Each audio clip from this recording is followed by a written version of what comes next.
চাণক্যের নাম আপনারা অনেকে শুনেছেন। এই চাণক্যের নীতিকথা অনেকে অনুকরণ করে চলে বাবা। এই চাণক্য ছোটবেলা থেকে পড়াশোনায় খুব ভালো ছিল। মানে এই জায়গাটা বাবা মন দিয়ে শুনবেন আমার বাবারা মায়েরা, কেন সন্তান কিভাবে তৈরি করতে হবে এখানেই বুঝতে পারবেন, যেটা চাণক্যের বাবা মা করেছিল। তা চাণক্য ছোটবেলা থেকে পড়াশোনায় খুব ভালো ছিল, মানে মাস্টার না দিয়েও সবসময় বাবা পড়াশোনায় ক্লাসে প্রথম হতো। কিন্তু আজকের পরীক্ষা দিতে যাবে ছেলে, যেই না চাণক্য পরীক্ষা দিতে যাবে বাবা রেগে গিয়ে বলে উঠল, চাণক্য এই বছর পরীক্ষায় যদি তুমি প্রথম না হও, যদি তুমি দ্বিতীয় হও, তাহলে কিন্তু তোমাকে আমি গলা ধাক্কা দিয়ে বাড়ি থেকে বের করে দেব। মানে এত কঠিন শাসন ছিল চাণক্যের বাবা। কি করে সন্তান তৈরি করেছিল দেখো, কেন চাণক্য হবে না। আজকের যেই না বাবা বলেছে যে যদি প্রথম থেকে দ্বিতীয় হয়, মানে ফার্স্ট না হয়ে যদি সেকেন্ড হয়ে যায়, তাহলে কিন্তু বাবা গলা ধাক্কা দিয়ে বাড়ি থেকে বের করে দেবে। আর এই কথাটা সব সময় চাণক্যের মনে মনে ভাবে যে যদি আমি পড়াশোনায় এবছর একটু খারাপ করে দিই, তাহলে আমার বাবা বলেছে বাড়ি থেকে বের করে দেবে। মায়ের কাছে গিয়ে বলছে, মা তুমি তো জানো আমি পড়াশোনায় কোথাও যাই না, যা নিজে পারি তাই করি। কিন্তু বাবা বলল যদি আমি প্রথম না হয়ে যদি দ্বিতীয় হয়ে যাই ক্লাসে, তাহলে বাবা আমাকে গলা ধাক্কা দিয়ে বের করে দেবে। ও মা, আমার যে বড় ভয় হচ্ছে মা। এইভাবে চাণক্য ভয় করতে করতে বাবা পরীক্ষাটা দিল। পরীক্ষা দেওয়ার পরে বাবার কিন্তু একটাই শাসন, শোনো চাণক্য তুমি পরীক্ষা দিচ্ছ কি আমি দেখতে যাব না, কিন্তু যদি প্রথম না হয়ে যদি আমি শুনি তুমি ক্লাসে দ্বিতীয় হয়েছ, তাহলে আমি তোমাকে বাড়ি থেকে বের করে দেব। চাণক্য তো ভয়ে ভয়ে মার কাছে শুধু কাঁদে, মা আমার যে বড় ভয় হচ্ছে, যদি আমি দ্বিতীয় হয়ে যাই বাবা তাড়িয়ে দেবে। আর এই ভয়ে ভয়ে বাবা রেজাল্টের দিন তো এসে গেল। আর যেদিন পরীক্ষার রেজাল্ট দেবে, চাণক্য যাচ্ছে না বাবা, চাণক্য মায়ের কাছে বসে আছে। আর মা বলছে, চাণক্য আমি জানি বাবা তুই পাস করবি, যা আজকে রেজাল্টটা নিয়ে আয়, আমি তোর জন্য তুই যা যা খেতে ভালোবাসিস আজকে আমি তোর জন্য রান্না করে রেখে দিয়েছি। এইবার কি করেছে, চাণক্য যায়নি, কিন্তু চাণক্যর বন্ধুরা সবাই যখন দেখে এলো, সবার উপরে চাণক্যের নাম লেখা আছে, সবার উপরে। যখন ওই যারা পরীক্ষায় পাশ করেছে সবার লিস্টের উপরে চাণক্যের নাম। তা বন্ধুরা ছুটতে ছুটতে এসেছে, চাণক্য চাণক্য শুনেছিস তুই শুধু আমাদের স্কুলে নয়, তুই আমাদের গোটা সাব ডিভিশনের মধ্যে তুই প্রথম হয়েছিস। আর যখনই বাবা এই কথাটা বলা, চাণক্য তবু মনে ভয়, যদি আমার বন্ধুরা মিথ্যা কথা বলে, ছুটে নিজে গেছে, নিজে গিয়ে দেখলো সত্যি চাণক্যের নামটা সবার উপরে। চাণক্য ছুটতে ছুটতে আনন্দ করতে করতে এসেছে, মা মা মা আর আমাকে বাড়ি থেকে বাবা তাড়িয়ে দেবে না, জানো আমি গোটা সাব ডিভিশনের মধ্যে প্রথম হয়েছি, আমার রেজাল্ট মোটে খারাপ হয়নি। চাণক্যর মা চাণক্যকে ধরে বলছে, বাবা আমি তো জানি তুই যেমন ভাবে পড়াশোনা করিস, আমি জানি তুই প্রথম হবি। ও মা একটা কাজ করো, আমি তো রোজ রোজ একা খাই, আমার বাবা কোনোদিন আমার ভালোবাসে না, আমার বাবা কোনোদিন আমার আদর করে না, সব সময় আমাকে কেমন বকাঝকা দেয়। ও মামা আজকে তুমি রান্না যখন করেছো, আমার বাবা কাজে থেকে এলে আমি আমার বাবার সঙ্গে খাবো। আর বাবা যখন জানতে পারবে যে আমি প্রথম হয়েছি, বাবা আমাকে বুকে নিয়ে আদর করবে, আমি ওইটার জন্য এখন আমি না খেয়ে থাকবো। চাণক্য সারাদিন বসে আছে, বিকাল গড়িয়ে যেতে বাবা কাজে থেকে আসছে। চাণক্য আনন্দে বাবাকে যেই না দেখেছে, ছুটতে ছুটতে চাণক্য গিয়ে বাবার কোমরটা জড়িয়ে ধরেছে। বাবা, বাবা, আর তোমাকে আমার তাড়িয়ে দিতে হবে না। তুমি জানো আমি যেমন প্রতি বছর ক্লাসে প্রথম হই, এবছরই আমি প্রথম হয়েছি। বাবা হাতটাকে ধরে বলেন, আমার উদ্ধার করে দিয়েছো। তাই এত আনন্দ করবার কি আছে? পাশ করেছো, করেছো, যা এখান থেকে চলে যা। যেই না বাবা হাতটা ধরে ঠেলে দিয়েছে, ছেলেটার বড় অভিমান হলো যে বাবা আমায় কোনোদিন ভালোবাসে না, যে বাবা কোনোদিন আমায় বুকে নিয়ে আদর করে না, যে বাবা কোনোদিন আমায় বুকে নিয়ে একদিনও বলে না খোকা তুই পড়াশোনায় ভালো, একদিনও বলে না। চাণক্য মনে মনে এত ক্রোধ জন্মালো, মনে মনে চিন্তা করলো আজকে থেকে ওই বাবার সঙ্গে আমার কোনো সম্পর্ক নেই। যে বাবার স্নেহ মায়া মমতা আমি পাই না, আজকের রাত্রিবেলা বাবা যখন রাত্রিবেলা ঘুমাবে, আমি ধারালো অস্ত্র দিয়ে আমার বাবার মস্তকটাকে আমি ছেদন করে দেব।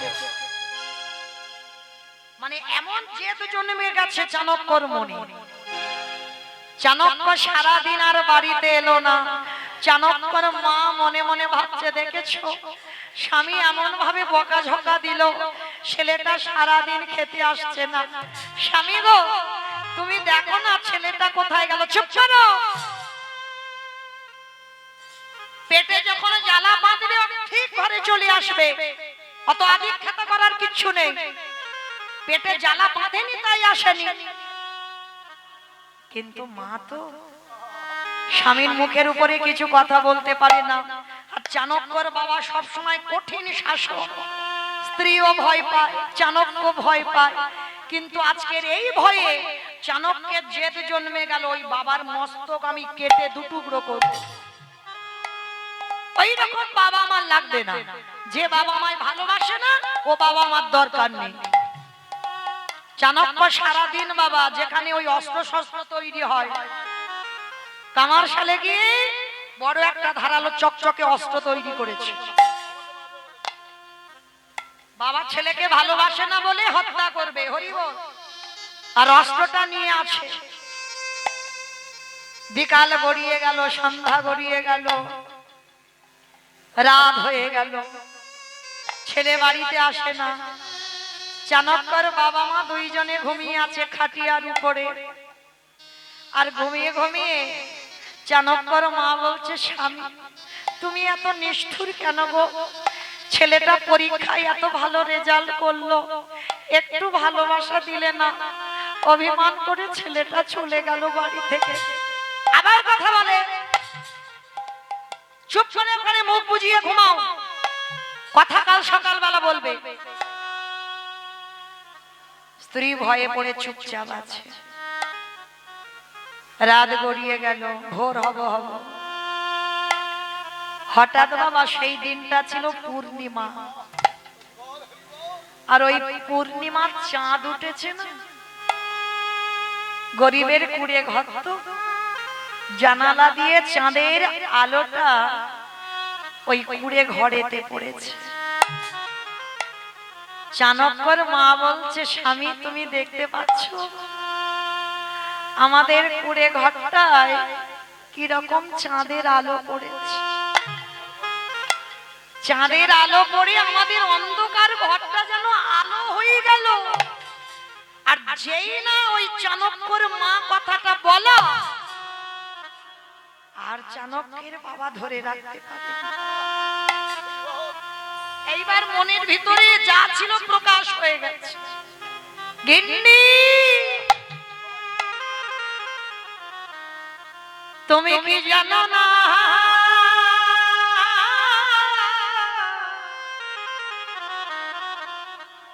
তুমি ওই আকাশের চাঁদ দেখে আনন্দ পেলে, কিন্তু ওই চাঁদে শুধু রাতে আলো দেয়, সকাল হলে চাঁদ ডুবে যায়। কিন্তু আমাদের ঘরে যে চাণক্য চাঁদের উদয় হয়েছে, রাতে আলো দেয়, সকালে আলো দেয়, দুপুরে আলো দেয়, তার মতো করে আকাশের চাঁদ তেমন করে কোনদিন আলো দিতে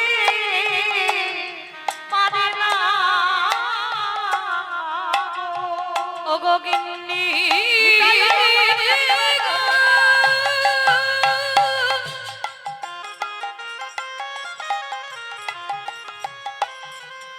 আমার জনক চাঁদের আলো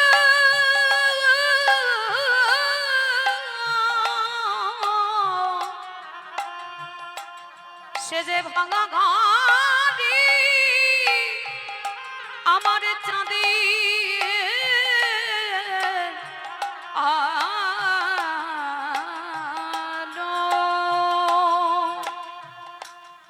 কি বললো মায়েরা অনুভব করতে পেরেছে?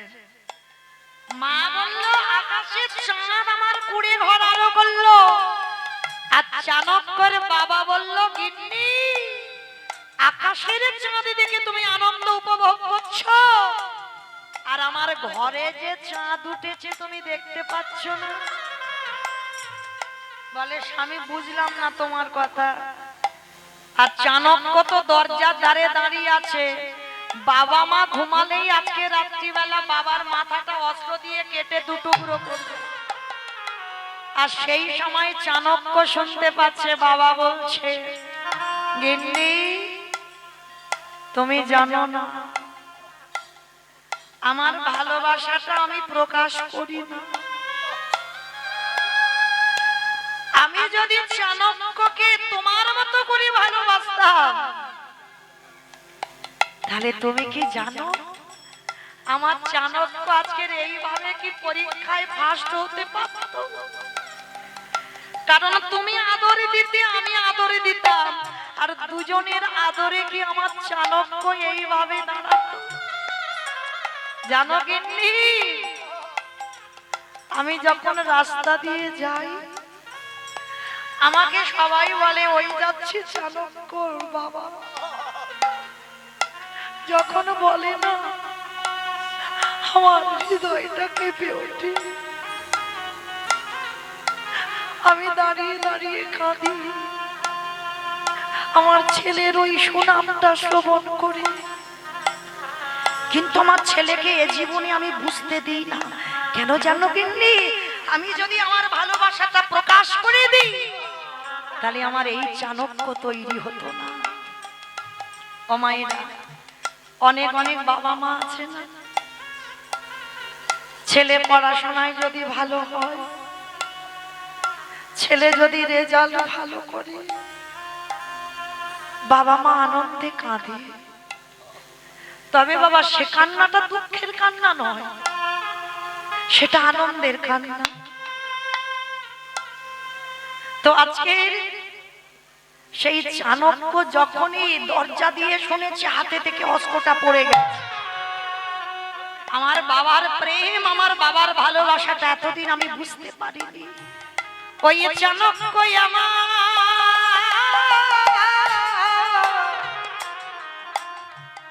ওই পিতার চরণে গিয়ে চাণক্য আছাড় খেয়ে পড়িল। ও পিতা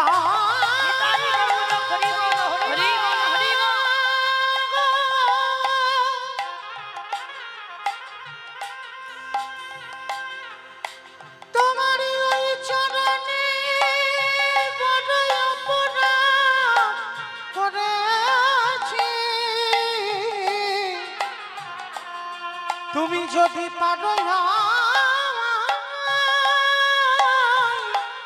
ক্ষমা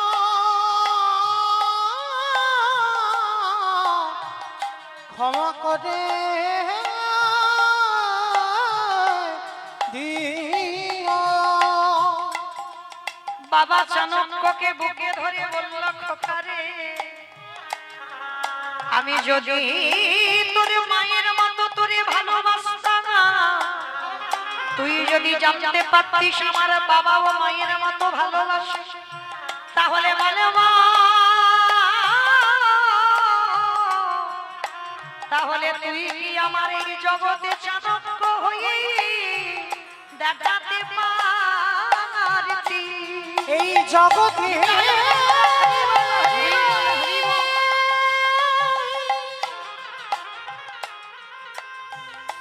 তুই চাণক্য হয়ে খোকরে,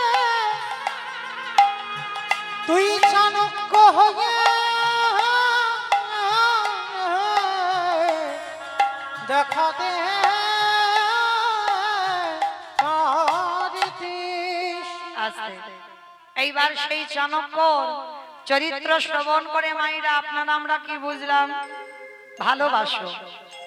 সন্তান প্রত্যেকে পিতামাতাকে ভালোবাসতে হবে, তবে এই নয় যখন যেটা জেদ ধরে বসবে সেই জেদ আমাদের পূরণ করতে হবে।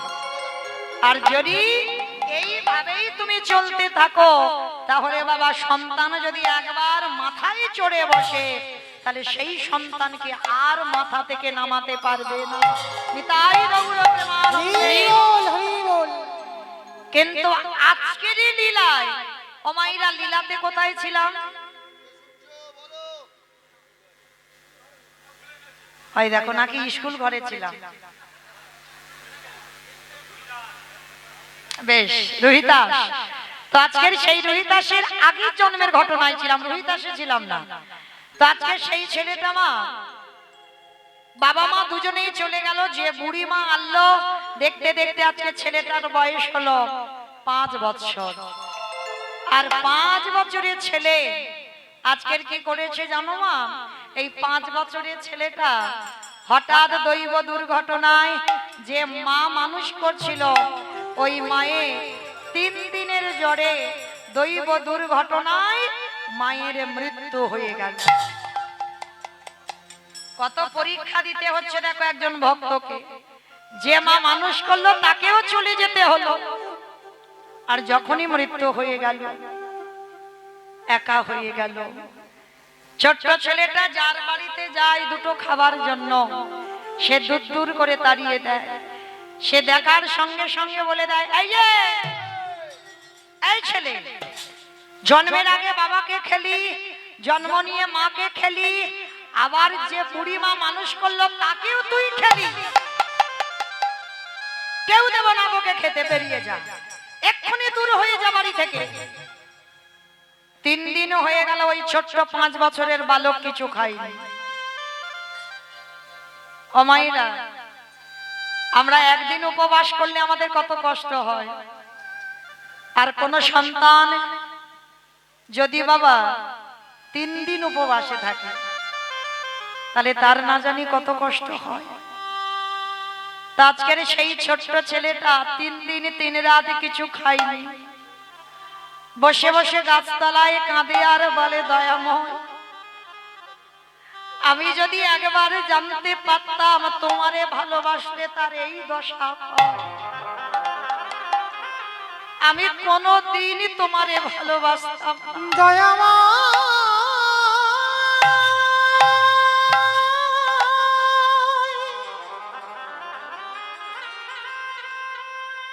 যে জন্যে তোমায় ভালো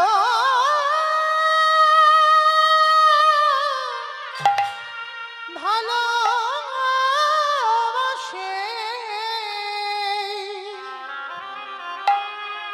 তারে কি এমনি করে কাঁদিতে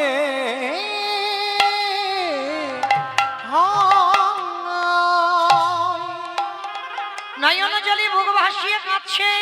ভক্ত বাৎসল্য ভগবান আর থাকতে পারলো না। অমাইরা, ভক্ত আছে বলে তো ভগবানের এত দাম। আর আমার ভক্ত যদি না থাকতো আমার ভগবানের কে চিনতো? কি গো মাইরা, আপনারা বুঝতে পারছেন না? এই কজন ভক্তের মধ্যে এমন এমন ভক্ত আছে যে সেবা দিলে তবে আমার ভগবানের সেবা হয়, আর যে সেবা না দিলে আমার গোবিন্দ উপবাস। আপনারা নিজেরা বুঝবেন না, আমরা নিজেরা বুঝবো না। ভগবান বলেছে না, ভক্ত আমার মাতা পিতা, ভক্ত আমার গুরু, ভক্ত রেখেছে নাম বাঞ্ছা কল্প। ভক্ত যেদিন সেবা দেয় সেদিন সেবা পায়, ভক্ত যেদিন না দেয় সেবা উপবাসে হয়। তো আজকে লক্ষ্য করেন ছেলেটা 3 দিন কিছু খেতে দেয়নি আর নিজে খাইনি। আর ভগবান আমার একটা ছদ্মবেশে বৈষ্ণব সেজে লাঠি ঠুকতে ঠুকতে এসেছে। এই ছেলে, এইখানে বসে বসে কাঁদছিস কেন? হ্যাঁ রে বাবা, দুটো খেতে দিবি? হাই রে, যে নিজের পেটের ভাত জোগাড় করতে পারে না বাবা, ভগবান তার কাছে এসেছে। ও মায়েরা, যার আছে সে তো দেয় না গো, যার আছে সে দেবে না, যার কিছু থাকে না সে দেওয়ার জন্য কাঁদে। এটা বাস্তব। একটা বড় লোকের বাড়ি যাবে 10 টাকা চাঁদা দেবে, আর একটা গরিবের বাড়ি যাবে সে চাইবে কতটা দেওয়া যায়। আজকের ভগবান এসে ভক্তের ঘরে আঁচল পেতেছে, আর এমন ঘরে আঁচল পেতেছে যে দিনহীন পথের ভিখারি কাঙাল, যার কিচ্ছু পড়েনি। ভগবান বলেন, এই ছেলে শোন, তুইও যখন 3 দিন খাসনি তুই আমারে দিতে পারবি না, তো শোন, ওই দূরে আছে একটা রামানন্দ স্বামীর আশ্রম, যা আজকে থেকে ওই রামানন্দ স্বামীর আশ্রমে তুই থাকবি। ছোট্ট ছেলেটা ভগবান বলে চিনতে পারলো না, ভাবলো সাধারণ কোনো বৈষ্ণব, আর ভেবে বাবা ছুটতে ছুটতে সেই রামানন্দ স্বামীর চরণে যাচ্ছে। আর যাবার সময় মুখে তো একটাই নাম গো, কি নাম জানো? জয় গুরু, জয় গুরু। আমাইরা যারা যারা আমরা গুরু চরণ আশ্রয় করেছি, কই একবার হাত দুটো তোলো তো দেখি। বাহ, তার মানে সবাই গুরু চরণ আশ্রয় করা, সবাই গুরুদেবকে স্মরণ করে একবার বলবেন, কারণ ওইটা না ভজন করলে বাবা কৃপা হবে না গোবিন্দে। সবাই বলবে কেমন? জয় গুরু, জয় গুরু, জয় গুরু জয়, তুমি গুরু মাতা পিতা তুমি সর্বময়। জয় গুরু, জয় গুরু, জয় গুরু জয়, তুমি গুরু মাতা পিতা তুমি সর্বময়। যেই নামে সেই কৃষ্ণ ভজ নিষ্ঠা করি, নামেরও সহিত আছে আপনি শ্রীহরি। সত্যতে নারায়ণ প্রেম তারপরে শ্রীকৃষ্ণ বলিলে ভগবান। জয় গুরু, জয় গুরু, জয় গুরু জয়, তুমি গুরু মাতা পিতা তুমি সর্বময়। জয় গুরু, জয় গুরু, জয় গুরু জয়, তুমি গুরু মাতা পিতা তুমি সর্বময়।